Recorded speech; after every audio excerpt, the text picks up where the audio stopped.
बॉलीवुड की चकाचौंध से दूर होकर अगर कोई दुनिया के दिलों पर राज कर सकता है तो वो है जुबिन गर्ग। जुबिन गर्ग जिन्होंने अपनी शर्तों पर बॉलीवुड में काम किया, बॉलीवुड या बॉम्बे कभी खुद से नहीं गए। साफ तौर पे कहा, अगर मुझसे काम करवाना है तो मुझे बुलाया जाएगा। मैं कभी भी खुद बॉम्बे या बॉलीवुड नहीं जाऊंगा, क्योंकि बॉलीवुड के लोगों में एटीट्यूड बहुत है।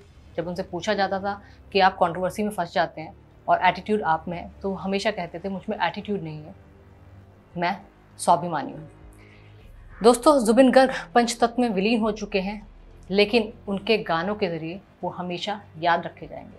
आज पूरा आसाम रो रहा है, लेकिन मैं आपको बता दूं कि उनके लास्ट राइट्स में, उनके पूरे फ्यूनरल के दौरान जो पिछले लगातार 5 दिनों तक चलता रहा, उसमें 15 लाख से भी ज़्यादा लोग मौजूद हुए थे। 15 लाख से भी ज़्यादा लोग जुबिन को अंतिम विदाई देने के लिए, श्रद्धांजलि देने के लिए वहाँ पर गए थे। नमस्कार दोस्तों, आप देख रहे हैं इंडियन न्यूज़। मेरा नाम है आरती अग्रवाल। दोस्तों, जुबिन गर्ग यूँ तो हमें अलविदा कह चुके हैं, लेकिन उनके गाने, उससे वो हमेशा अपने फैन से, अपने पूरे असम से जुड़े रहेंगे। दोस्तों, मैं आपको बता दूं, जुबिन गर्ग का मतलब आसाम था और आसाम का मतलब जुबिन गर्ग था। जुबिन गर्ग एक ऐसे कलाकार थे जिन्होंने हर किसी के दिल पर राज किया। न सिर्फ याली गाना या फिर कृष का वो गाना, हर किसी ने जुबिन गर्ग को अपने हाथों पर लिया।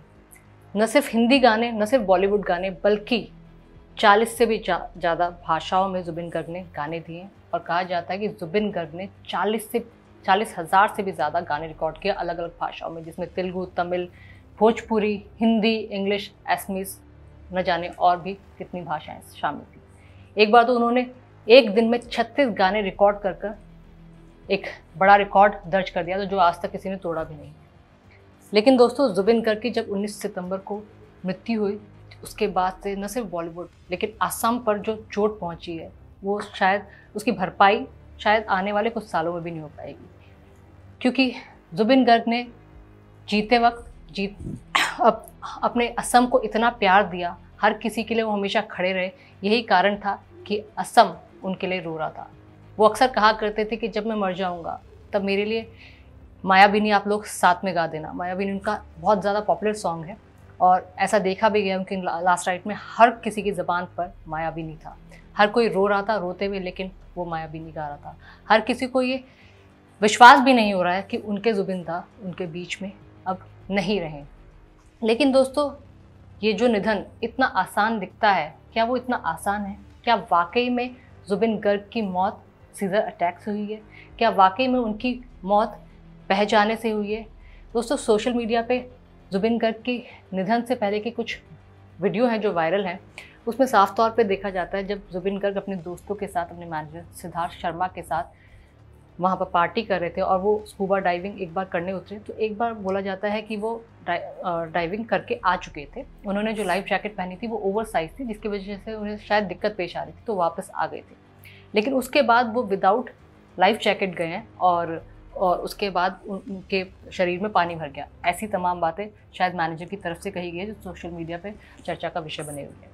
लेकिन अगर उन विजुअल को आप ध्यान से देखें तो कहीं ना कहीं उन विजुअल में दिखा जा सकता है कि जुबिन गर्ग ही एक ऐसे शख्स थे जो इंटॉक्सिकेटेड थे। बाकी जो लोग उनके साथ मौजूद थे, उनके दोस्त और उनके मैनेजर, वो सब सोबर थे। और ऐसा कहा जाता है जब भी कोई शख्स स्कूबा डाइविंग के लिए जाता है या फिर समुद्र में कोई भी एडवेंचर स्पोर्ट के लिए जाता है, तो वो अल्कोहलिक कंडीशन में नहीं होना चाहिए। और ये भी कहा गया है कि जुबिन गर्ग पिछले 1-1.5 महीने से अल्कोहल कंज्यूम नहीं कर रहे थे।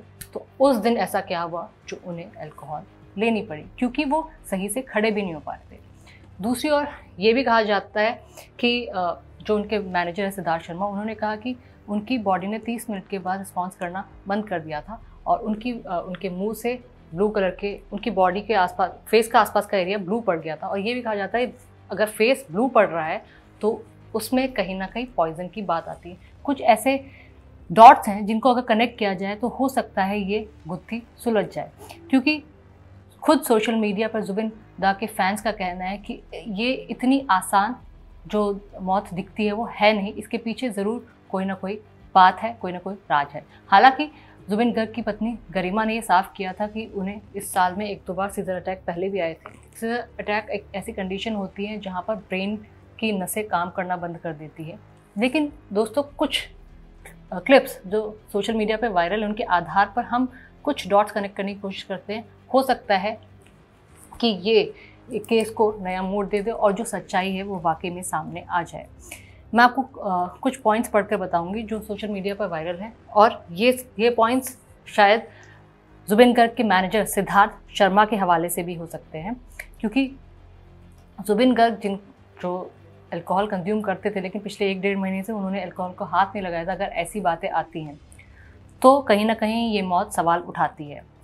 जिसमें पहला पॉइंट ये है, Shekhar Das mention that Zubeen Das body turn blue within 30 minutes of the incident.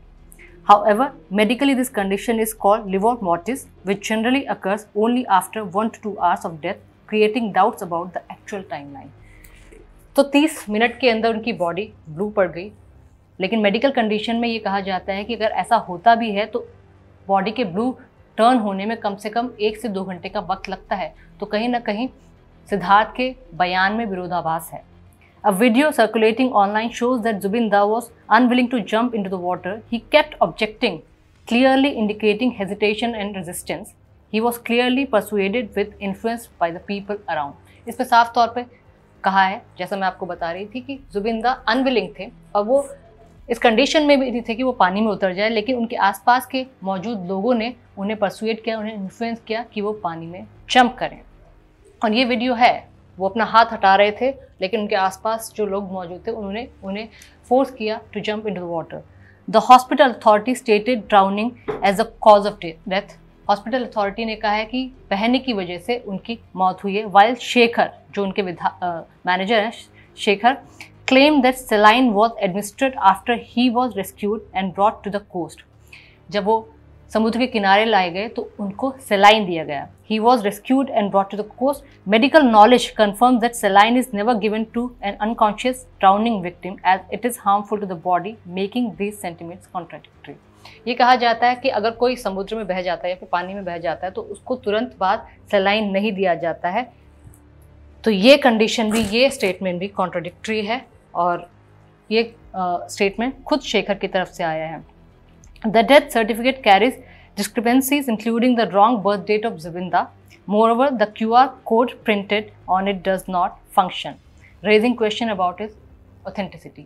जो उसमें उस समय QR कोड प्रेजेंट किया गया था उसमें भी ये था कि वो QR कोड रीड नहीं कर पा रहा था और उनकी जो डेट ऑफ बर्थ डिटेल दी गई थी और डेथ सर्टिफिकेट में जो date of birth details mention करनी थी वो कहीं ना कहीं मैच नहीं खा रही थी और उसमें कोई ना कोई विरोधाभास था। When the first leaked video is played in slow motion, a voice can be heard saying "Mari Polamniki," which translates to "Should I kill?"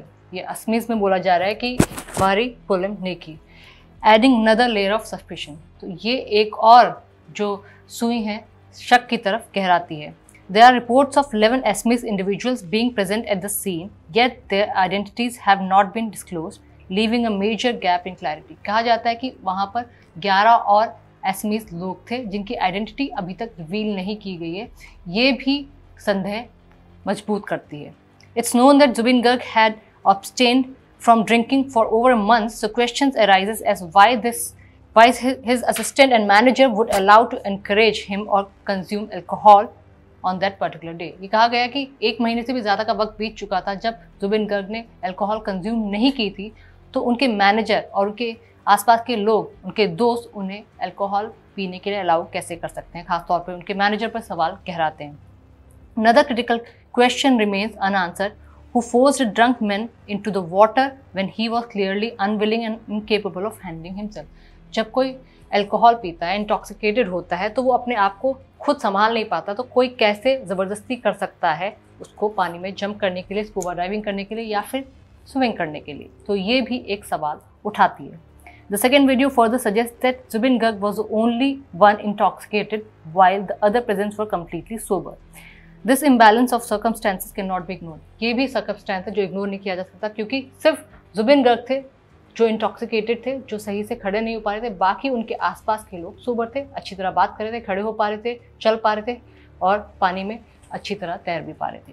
Statement regarding hospital transfer also appear contradictory. One version claims he was first taken to a general hospital then to another, and then brought back to confirm his death. This inconsistency raises strong suspicion. पहले कहा जाता है पहले वो Singapore के किसी general hospital में गए, फिर दूसरे हॉस्पिटल में, फिर इस बीच में जो टाइम गया है और इसने भी मौत को एक तरह से जल्दी बुलावा देने की कोशिश की है। इस मामले में भी इस स्टेटमेंट की, इस पॉइंट की भी जांच होनी चाहिए। Shekhar himself stated that Zubindar remained in the water for around 30 minutes, which questions the chances of survival and the delay in the rescue. Shekhar खुद कहते हैं कि जुबिंदार 30 मिनट तक पानी में थे, तो ये सवाल उठाता है कि उनको रेस्क्यू करने में, उनको जो पहली फर्स्ट एड है या फिर हॉस्पिटल ले जाने में इतनी देर क्यों की गई। North East festival was a large scale international event that was entirely cancelled, that has raised doubts on whether it was truly due to Zubin Garg's death or deliberate build-up and show of context. दरअसल दोस्तों Zubeen Garg North East festival के लिए गए थे और north East festival अगले दिन 20 सितंबर को होने वाला था, लेकिन जुबिन गर्ग की डेथ के बाद पूरा शो कैंसिल कर दिया गया। ये भी सवाल उठाता है अगर पूरा शो सिर्फ जुबिन गर्ग की डेथ की वजह से कैंसिल कर दिया गया तो ये भी एक क्वेश्चन उठता है कि क्या ये पहले से प्लानिंग थी कि शो कैंसिल करवा दिया जाए। Shekhar Jyoti further mentioned that when Zubin Garg turned, he floated for just 2 to 3 seconds. In such a short span, a large amount of water cannot enter the lungs. Drowning requires a large or longer submersion period. Shekhar कहते हैं कि 2-3 second ही जुबिंदा पानी में float कर रहे थे, तो ये भी सवाल उठते हैं कि 2-3 सेकंड से पानी में कोई फ्लोट नहीं कर सकता और वो पानी लंग्स में नहीं घुस सकता है। अगर लंग्स में पानी घुसा है तो लंग्स में पानी घुसने का मतलब है जुबिंदा कुछ ज़्यादा देर तक पानी में थे, तभी लंग्स में पानी घुस सकता है। इसके अलावा दोस्तों medical procedure also raises doubt when CPR is performed on a drowning victim. Water usually comes out of the body. In Zubeen Garg's case a white substance came out instead which does not align with drowning.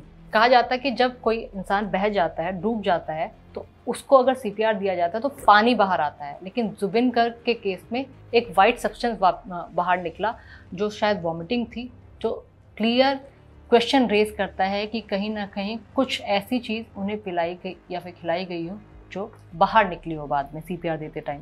Reports also mention that Zubeen vomited which is often link to poisoning rather than drowning. साफ तौर पे कहा जाता है, reports ये कह रही हैं कि जुबिन ने मरने से पहले वॉमिट की, जो क्लियर इंडिकेशन है कि शायद कोई पॉइजनस सब्सटेंस दिया गया हो। ड्राउनिंग वाले इंस्टेंसेस नहीं मिलते। The fact that his lips turn blue further points towards the possibility of poisoning as a cause, क्योंकि उनके होठ ब्लू पड़ चुके थे, तो बिल्कुल क्लियर इंडिकेशन ये देते हैं कि शायद उन्हें पॉइजन किया गया। दोस्तों आप लोग भी सोशल मीडिया पर वो विजुअल देख सकते हैं, ये हम आप पे छोड़ते हैं। और पुलिस बिल्कुल, क्योंकि जुबिंदा इतने मैंने अपनी लाइफ में फर्स्ट टाइम देखा है कि कोई माइकल जैक्सन के बाद कोई ऐसा स्टार जिसको इतना प्यार मिला है, जिसने जीते जी कभी भी ऐसी पब्लिसिटी नहीं की, लेकिन हर कोई पुलिस वाला हो, कोई सिविलियन हो, हर कोई उनके लिए आंसू बहा रहा था। तो ये उन्होंने अपने जीवन के रहते वक्त में कमाया है, तो बिल्कुल इस केस की जांच होनी चाहिए। अगर इसमें कोई भी कोताही बरती हुई है या फिर किसी ने भी कोई साजिश रचने की कोशिश की गई है, साजिश के तहत इस मामले को अंजाम दिया गया, तो इसकी पूरी तहकीकात होनी चाहिए और इंसाफ होना चाहिए, क्योंकि जुबिन गर्ग से बहुत लोग प्यार करते थे और हर कोई, पूरा आसाम उनके लिए रो रहा है, तो बिल्कुल इंसाफ मिलना चाहिए। और ये छोटे छोटे डॉट्स हैं जिनको कनेक्ट करके अगर ये नेचुरल डेथ है तो वो भी सामने आ जाएगी, लेकिन बिल्कुल इस पर कार्रवाई होनी चाहिए। नमस्कार।